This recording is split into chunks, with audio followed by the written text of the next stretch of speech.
Okay everyone, well welcome to this video on shoulder sonography. We're just going to run through a typical shoulder ultrasound that most departments, radiology departments in Australia, this is how they would perform a scan and the structures they would be looking at. So if we just have a bit of an anatomy refresher to start with, we all love our anatomy. Yes. So we've got Michael here as our model. Thanks very much, Michael. So I break the shoulder up into sections, just like in the elbow and the foot and the wrist. You break it up into compartments and you compartmentalise the anatomy and it helps you to remember it. So if we're going to look at the anterior shoulder, we're going to look at the long head of biceps. We're going to look at the subscapularis tendon, which sits through here. We're going to look at the coracoacromial ligament. Now, the orientation of the coracoacromial ligament varies quite a lot depending upon the patient. Some people it's quite vertical, other people it's quite horizontal. Then if we move to the lateral aspect of the shoulder, we'll look at the supraspinatus tendon. Posteriorly, we're going to look at the infraspinatus, teres minor, posterior glenohumeral joint, the infrascapular notch or the spinoglenoid notch. And then if we move up here, there should be a hole. This is the spina scapula here. There should be a hole through there. We would be looking at the suprascapular notch sitting up here. That's where the subscapularis nerve passes, and that can get impinged upon from fluid from the glenohumeral joint in the shoulder. Then if we move to the anterior aspect of the shoulder, we'll be looking at the acromioclavicular ligament, and we'll be looking at the supraspinatus tendon and the associated subacromial subdeltoid bursa as the patient abducts their arm, looking for impingement. So let's get started. So patient position is important with any ultrasound.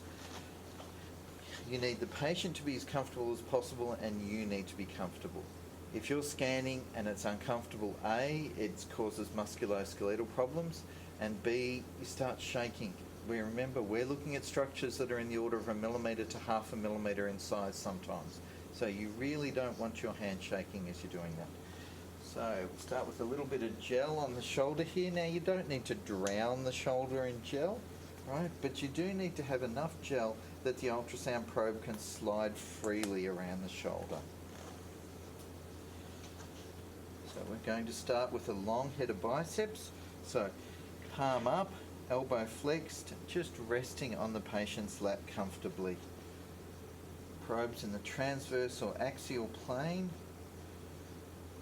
And I scan down the anterior aspect of the humerus, looking at for the cortical margin of the humerus, which we have sitting through here.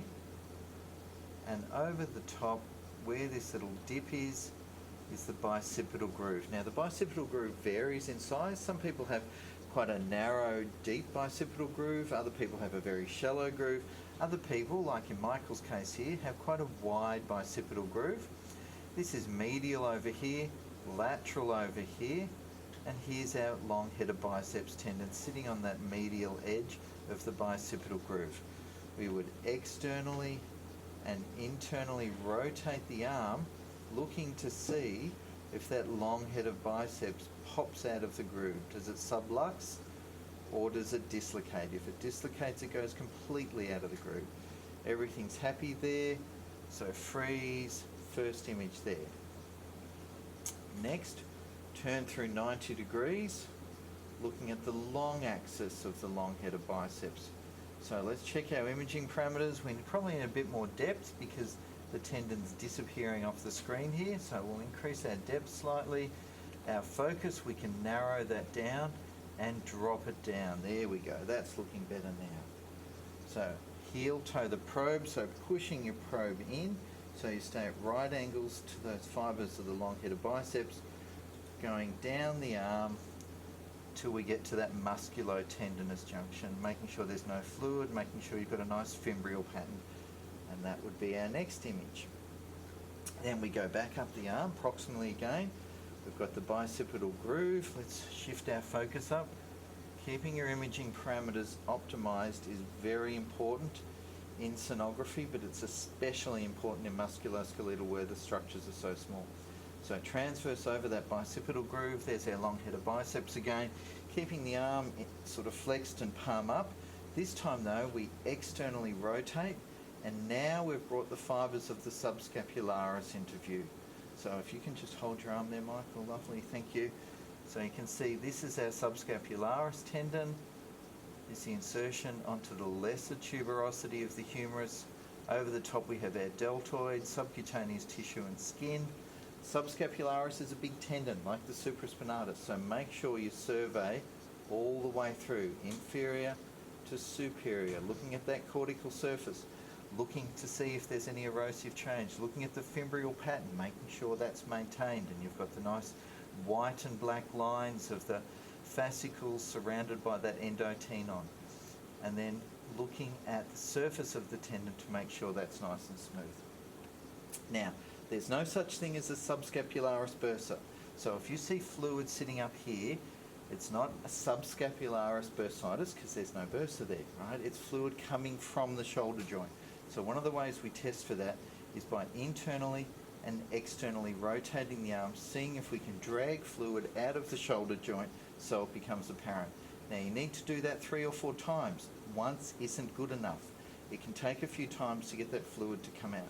But in this case, that's lovely. And that would be our next picture.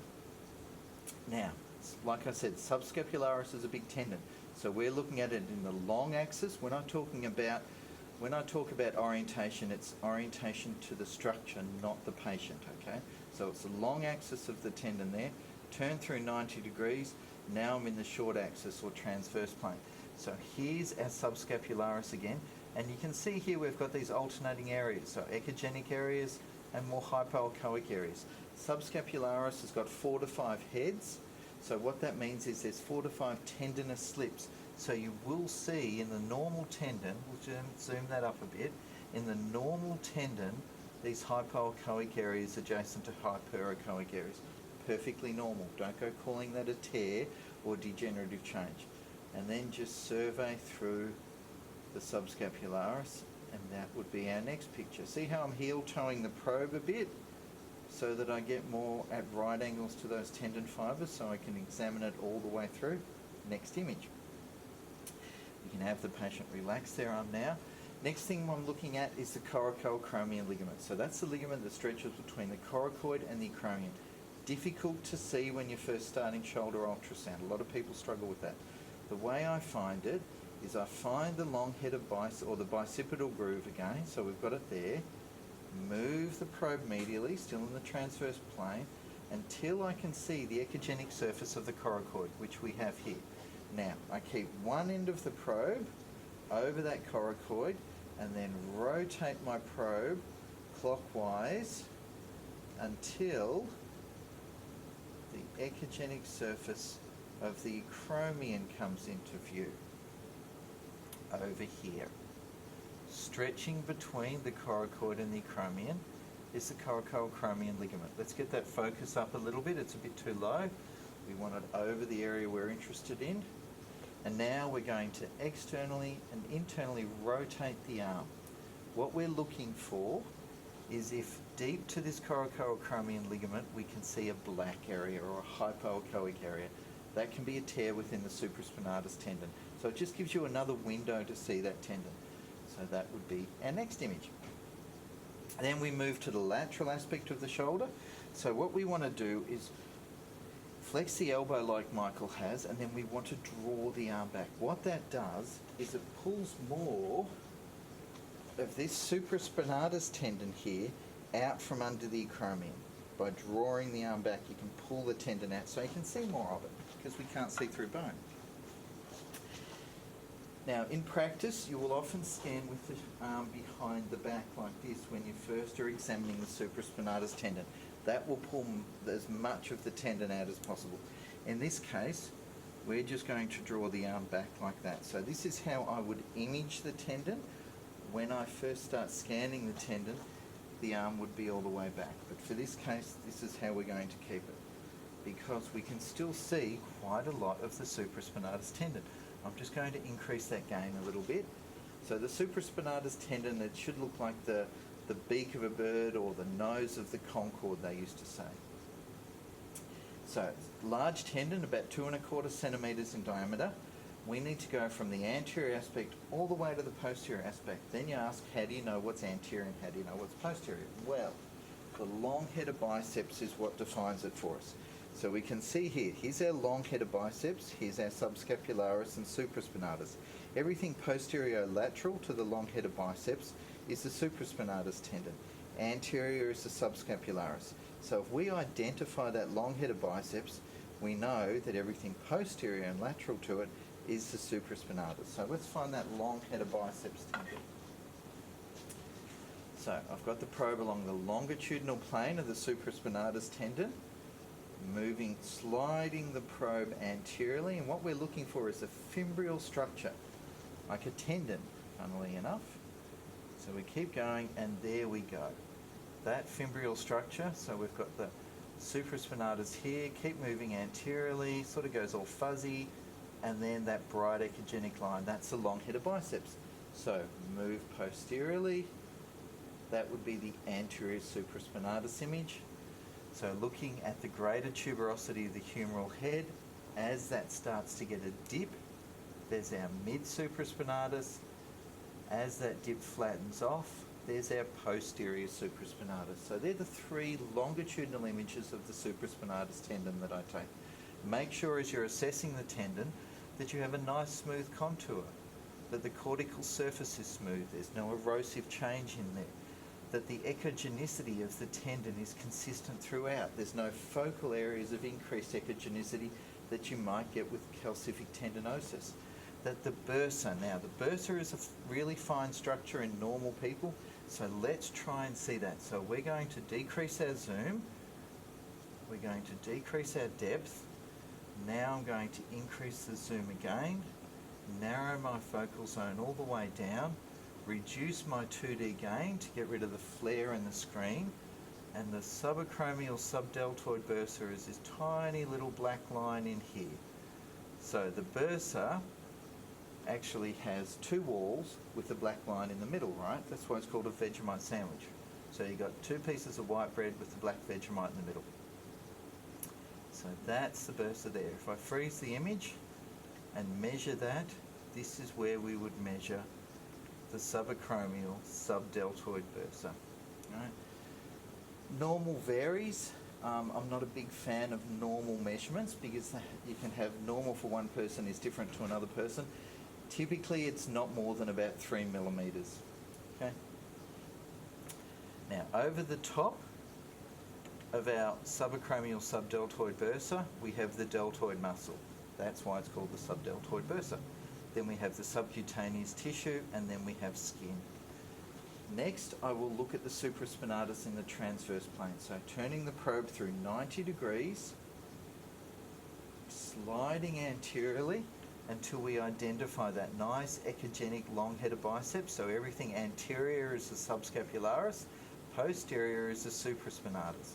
Then we want a nice smooth curve to the cortical surface of the humeral head, so you know your true transverse, and we look at the contour of the supraspinatus tendon to make sure that's nice and smooth, and the internal echo texture of the tendon. And then I'll go down to the insertion, and then back up towards the musculotendinous junction, correcting for anisotropy by angling the probe as I go. Then I would take an image in the anterior supraspinatus, mid-supraspinatus, and posterior supraspinatus. Now we'll move to the posterior aspect of the shoulder. So hand over the chest. You don't need to drag it up around their neck. Right? Just sort of the middle of the chest is fine. That just stretches the tendons of the infraspinatus and the teres minor out so you can see it better. Just rotate the patient here a little bit, and then we'll look at this posterior shoulder.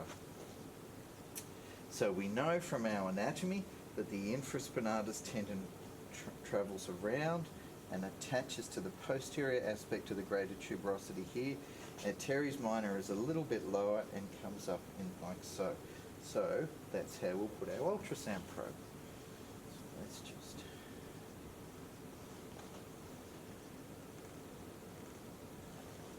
increase our depth a little, drop our focal zone down a bit, and here we go. There's our infraspinatus tendon inserting into the humeral head. Just have a look through that, look at the cortical surface, look at the tendon architecture. That would be my next image. Then for the teres minor, you need to move a little bit more posterior and inferiorly, and we're looking for that glenohumeral joint. So we're going to increase our depth, drop our focus down. Right. Now this is where you can struggle, especially in male patients with big shoulders, to get that depth of penetration. Occasionally you might even need to go to the 9 megahertz vascular probe to be able to see. So let's increase our zoom here, and where we're interested is this is the humeral head, here's teres minor sitting over it, and here's the posterior labrum, this echogenic inverted triangle.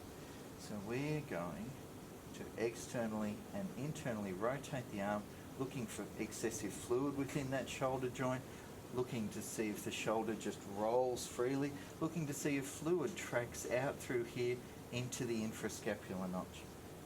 That would be the next image. Then we move a bit more medial, looking at the dip in the subscapularis. There's our infrascapular notch. And then to find our suprascapular notch, we've got our spine of scapula here.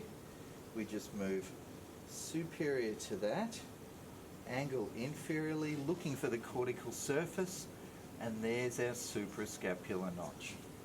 And that's the posterior cuff. That would be our next image. Then we'll drop our depth down. We'll just adjust our imaging parameters, focus up, because what we're going to be looking at now is our AC joint, or our acromioclavicular joint. So we don't need as much depth in our image. That allows us to see the nice, the acromioclavicular joint filling our field of view. The last thing you want is all this depth, so the thing you're interested in is right up here, and all this is wasted space. So let's optimize our imaging, bring our focus up so it's covering what we're interested in. And here's our acromioclavicular joint. Here's the joint capsule. Here's our clavicle coming into our acromion. What we're interested in is this joint capsule nice and smooth? Are the cortical margins of the bone nice and smooth, or is there osteophytic spurring? As we lift the arm up and down, the acromioclavicular joint's allowed to move a little bit, but it shouldn't wobble like this. That can indicate an unstable joint. That would be our next image. And then we're going to assess for subacromial subdeltoid impingement. So draw the arm back again, because we're going back over to the supraspinatus tendon.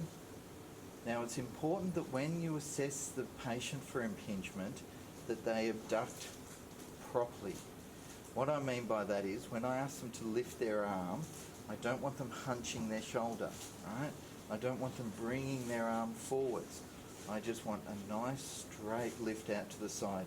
One of the reasons I rest my hand on the patient, A, is to maintain probe stability and to save my shoulder, but B, is when the patient abducts, I can feel what they're doing.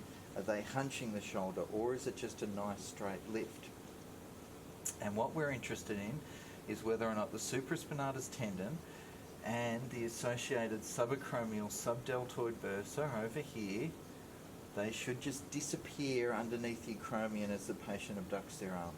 If they bunch and jam up, that's sonographic evidence of impingement. So let's just lift the arm, and the tendon just disappears. So we'll come back to the acromion. So we've got the echogenic acromion here. Here's our supraspinatus tendon, and once again, just lift up and the tendon disappears. No evidence of bunching or contour deformity. So that's passive abduction. That's me lifting the patient's arm. And then I also, now that the patient knows how to lift the arm, I ask them to lift it up. So can you just lift your arm up now, Michael? And that disappears freely. And that's a shoulder ultrasound. Thank you.